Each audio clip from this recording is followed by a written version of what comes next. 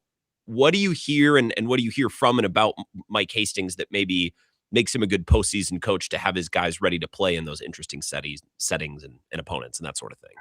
I mean, look at his record. Look what he did before he came to Wisconsin. He was already in 2 Frozen Fours and had a program consistently competing in the NCAA tournament. And in year 1 here, they made the NCAA tournament, but they had a long layoff, kind of like they did this year before the tournament started, and they didn't perform very well right out of the gates, and they ended up losing to Quinnipiac.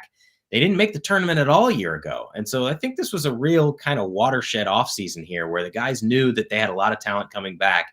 Hastings and this staff intentionally recruited a freshman class that could be super impactful. We're seeing that on the ice this season. So everything was sort of trending in the right direction. But I think Hastings' steady leadership and the history that he has and the knowledge is just, it's like instant credibility, right? People might talk about this idea of street cred or whatever. And even if he hadn't done it at Wisconsin, he'd done it in a fashion that I think was much harder to do at a program that doesn't have the same resources necessarily. And so when you have talent and when you know how to coach it and bring it all together and instill confidence, this can be the result. And one thing that I thought was interesting that he said, because he had his media availability earlier this week ahead of the Frozen Four, is he was talking about the sacrifices that you have to make. And he talked about, like, if you put in the work and you sacrifice the way that is necessary, these are the good things that can happen.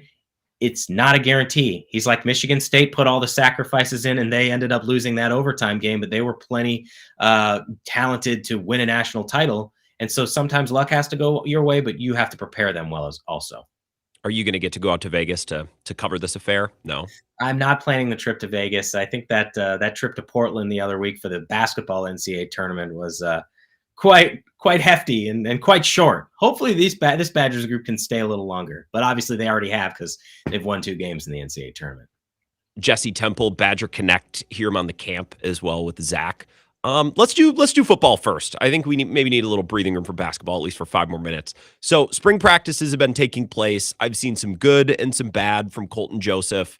Let's just talk about the quarterback and what you've seen from him. And I feel like I ask you this every time we talk about football in the offseason, because I'm always wondering, okay, tell me how Colton Joseph looks and compare him to what you've seen from the previous couple of guys, like differences for better or worse, because that's really our only baseline when you replace the quarterback every year. I can't ask you what leaps has Colton Joseph taken. We can only compare him to the guy who was here last year or the year before. Yeah, we'll have a chance to talk to him next week when spring practice starts up again. So looking forward to getting his perspective on this transition and maybe the early part of spring ball. It's always tough for me to remember exactly what was happening a year ago, but just in general, I don't remember what I had for dinner a week ago or whatever. But in general, I think that his skill set and his ceiling, it feels to me, is the highest of any of these transfer portal quarterbacks. The one that's been most successful is Tanner Mordecai in year 1. That skill set will probably work any day of the week for a Wisconsin program. It's unfortunate that it was year 1 of a Phil Longo system that flopped, and Mordecai got hurt for a week. That didn't help. But it's not like the offense was clicking early this season. His best game was the last one in the bowl game. If you could have gotten that the whole season, it could have been a really, really good season. But I think Joseph, I use this word a lot with Zach on the show. You can see the potential and you can see these glimpses of why the staff thought so highly of him. And frankly, why a lot of other Power 4 level teams thought so highly of him. Because if it wasn't going to be Wisconsin, it was going to be somewhere else comparable. He can make plays with his legs. My concern is, how frequently are they going to use that? And what happens if the play breaks down and that's just his first decision? I don't know how many hits a quarterback can take in this league. And I know I asked Jeff Grimes about this, and he said, like, you have to go into this with the knowledge that if that's his skill set, then we're going to tailor to his skill set, but also figure out a way to try and do it that protects him for the course of the season. But the passing ability is there. It's just the consistency. I know early in spring ball, there were some errant throws. Zach and I talked about how last Tuesday he had a really good day, but then the next Thursday, I felt like the defense dominated. And if one side's doing well, it usually means the other side isn't doing well. So how can he stack this with a group that's so new? So you and your your peers on the Badger beat talked with Mike Tressel as well. I know his role has changed. It's been adjusted a little bit. Maybe some new bits of perspective from him on how he's coaching this year. Tell us a little bit about that. Yeah, so when he got here, he was not only the defensive coordinator, but he was the inside linebackers coach. That's the role he held for the first 3 seasons here. Now Tuff Borland is taking over as the inside linebackers coach, and that doesn't mean Mike Tressel is disappearing. Borland helped in that room previously, and obviously the staff felt comfortable enough to provide him with this opportunity that he's earned. But Tressel talked about having more of an opportunity to be around the rest of the defense, and I think that's clearly very important if you're tasked with all of these groups. If you're spending a lot of your time with one position group, granted a super important group, then that means less time for the defensive line and the secondary and the edge guys. And so the hope would be that he can help to oversee more of this and just be involved with some of these other position groups in a little bit different way while handing over some of those reins to Tuff Borland, who obviously had a great college career at Ohio State and has been in the coaching field here for the last few years and has worked his way up steadily at Wisconsin under Luke Fickell. In what ways do you think Borland's connected with, probably two of the most important Badgers on the team, Catalano and Mason Posa?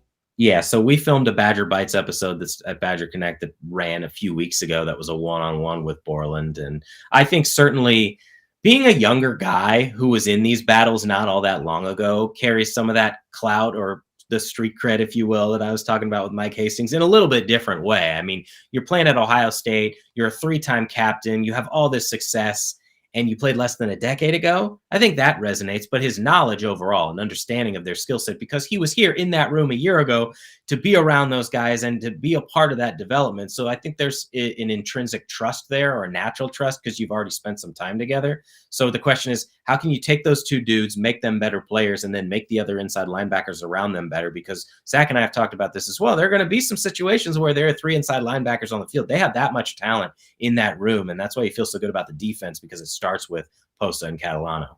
Do you think there's something to be said for your position coach not also being the guy who's in charge of everybody? You know what I mean? Like, value for Catalano and Posa in that room to have a coach they're working with directly who's also not distracted, but like, I want to feel like I have my own coach who also isn't getting pulled in a dozen different directions all over the defense. I think that's fair. That makes sense. And obviously I can't speak to how much percentage of time was Mike Tressel spending with them and in other position rooms, but certainly if you've got one guy fully devoted to that group, then all of his time is invested in that group and those handful of 6, 8, 10 scholarship players. And so I think that I think that's helpful. And I also wanted to make sure I didn't say 6, 7, 8 scholarship players. Just wanted to make sure it was 6 or 8, because that's not a thing as far as I know.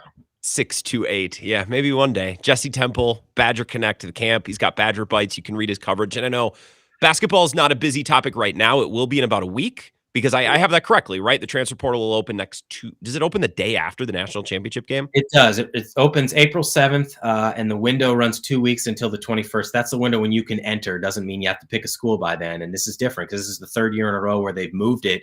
A year ago, it was the 2nd weekend of the NCAA tournament. The window never made any sense to me. This makes perfect sense to me. Yeah. It's very quick after the national championship game, but it makes more sense than what it was in the past. So I'm not going to ask you if players are coming and going, because we'll learn that soon enough. I would imagine, however, behind closed doors, Wisconsin knows, okay, this guy's staying, this guy's going. We know we're going to have to fill this many spots. We have this much money, and we know almost like a draft. We know our big board of players that we want to target, and we're going to go after right when this thing opens, right? Yes, I think it's perfectly fair to talk about Nolan Winter and John Blackwell, because let's just address the elephant in the room. Those were the 2 biggest pillars that you needed to re-sign a year ago. Those are the 2 biggest pillars that are the storylines this offseason in terms of returning players. And all I can go on is the conversations that we had with them in the locker room immediately after the game. And you and I probably talked about this a week or 2 ago, that I understand asking them 20 minutes after the most crushing loss of the season isn't always fair. And also, that's the last time we're going to hear from them until they make their decision. I think it felt like Nolan Winter certainly wanted to be here for all 4 years. He's been talking about that for quite a while. The John Blackwell piece is one that is truly up in the air. And I straight up asked him after the game, and he just said, I don't know. I need to, pray on it. And after the game, I don't know. But I think the way he answered and the difficulties that he talked about he had off the court lead you to believe there could be an alternative path for John. And I think we're all just waiting to see what happens. I certainly think the Chucky Hepburn situation a few years ago shows us that there are no guarantees. And just because you spent 3 years in a program doesn't mean you're going to be here for your senior year. But obviously all those conversations are happening internally, and the staff has to make these decisions. You build based on who you have. And if you know you're not going to have somebody, then who do you need to go get? And then there's also a calculus in the financial resources, because let's be real about that too. That's what roster building involves heavily right now. So if someone's going to command X number of $1 million, do you strategize and say we want to replace that with the same value? Do you say we want to get 2 guys for that value, and then we've got a better overall roster? These are all conversations that the staff has to have right now. So Nolan Winter wanted to remain a Badger. That's always been his messaging. Do you think there's something that, other than money, do you think there's something with his development, with the program, with his role? Do you think there's any basketball reason for that to have changed? For Nolan Winter or John Blackwell? Yeah, for Winter specifically, yeah. For him to want to stay at Wisconsin? For him to not want to stay, because that's kind of been the case all along, as you said. I'm saying he would. I think he would like to stay. So I don't. Okay. Are we? Maybe we're having a misunderstanding. Well, I guess I'm asking. I think Nolan Winters always wanted to. So if the Badgers give him the money that, if the money's not an issue, could something have changed basketball wise with Nolan Winter, where all of a sudden this offseason is like, I thought I'd always want to be a Badger, but maybe something has changed basketball wise outside of the money. I don't see that. I think the money piece is always a huge factor. Like, let's just say a school comes in and wants to offer you double. I mean, obviously Chucky Hepburn was offered basically triple or something like that. And that was at a time where you didn't have the revenue sharing. So, but basketball wise, with both those individuals, you can see statistically they've improved every year. I think Wisconsin has a lot to sell to guys who have been invested in this program.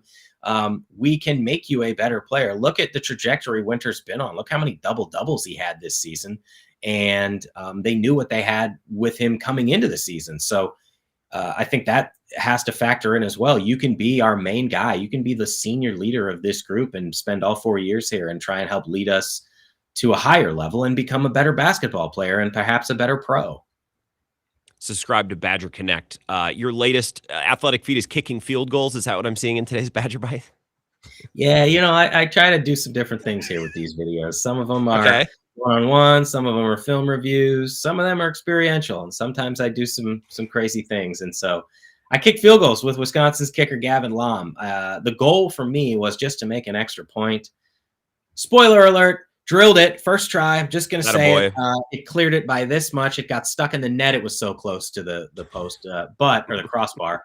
And Gavin's basically cleared the net. But as I pointed out to him, worth the same amount. Okay. Correct. Doesn't matter if you swish the 3 from the March Madness logo or bank it in.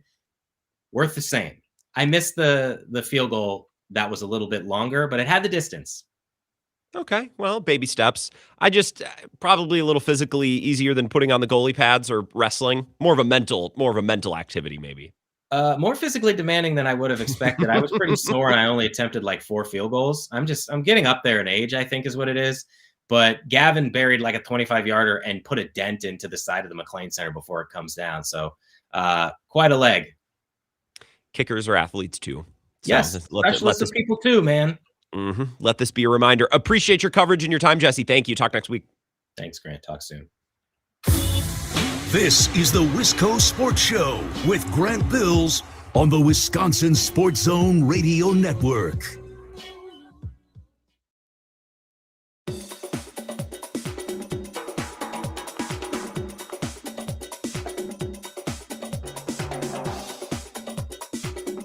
The Wisco Sports Show will resume in 3 minutes.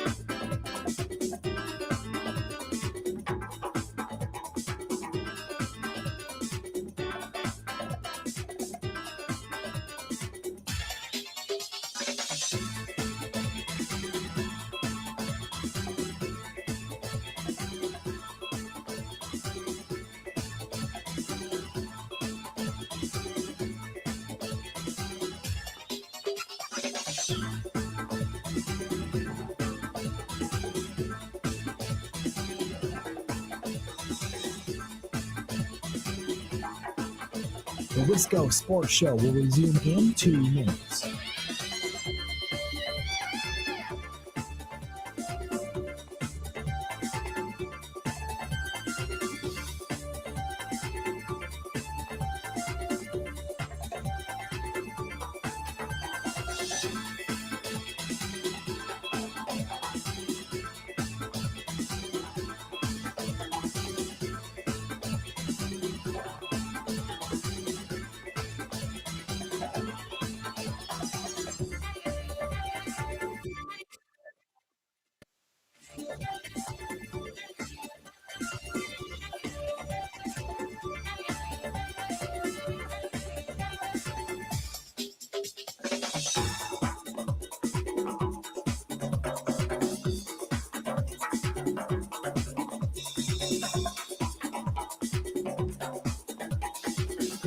The Wisco Sports Show will resume in 1 minute.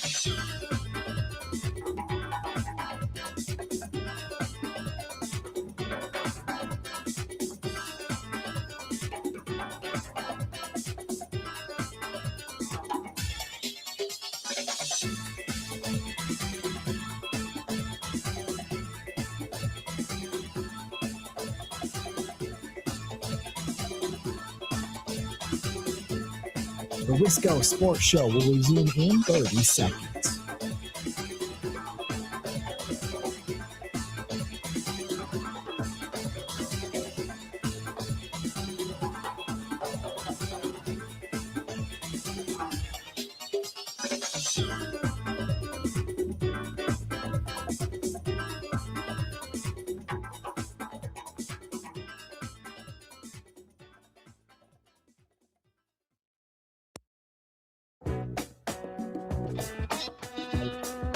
Last couple minutes here. Appreciate Jesse Temple and his time, his coverage at Badger Connect. I mentioned Survivor before we took that last break.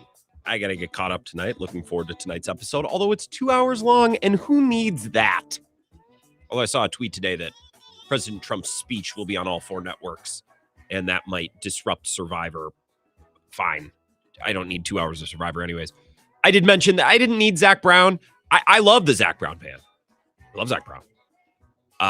It was odd. I'm Zach Brown. I love Survivor. I've always wanted to be. Well, then play Survivor. But also, I don't like when famous people play Survivor. The whole reward was, hey, you get to hang out with Zach Brown. And he's going to go spearfishing for you. And then he's going to bring the fish back and cook it for you. And then he's going to play you a song. Jared in DeForest said, Zach Brown went from a cool reward to a cast member real fast. Too much. I'm tired of the name Billie Eilish, too. Not looking forward to the Mr. Beast episode. What do you mean? The Billie Eilish boomerang idol is a great incentive for the players. What do you mean? I found an idol? Oh, it's cool. Oh, it's the Billie Eilish boomerang idol. What does that mean? Oh, I have to give it to someone else. Sick. Can you imagine only eating rice for a couple of days, sleeping on the ground, and then finding an idol only to open it up? Hey, it's Billie Eilish. Give this to someone. It's not yours. Oh, sick. Cool. Cool. Wanted to play Survivor my whole life. I finally did the thing and found an idol, and it's an idol that I have to give away to someone because Billie Eilish thought it would be a cool idea. I'm not being a hater. The season has been fun for the most part. It's just some of these moments. It's like, I would rather just have a reward sponsored by Applebee's. It's the Applebee's Oasis. Go eat unlimited wings. 2 for $20s for all the cast members. Like that's to me is less shameless. All right, have a good night. No Brewers tonight, sadly. I'll watch Survivor, see what the president has to say, and a rocket. I guess we're going to space. All right. We'll talk about it all tomorrow. We'll probably talk about none of that tomorrow, but we will talk tomorrow at 4.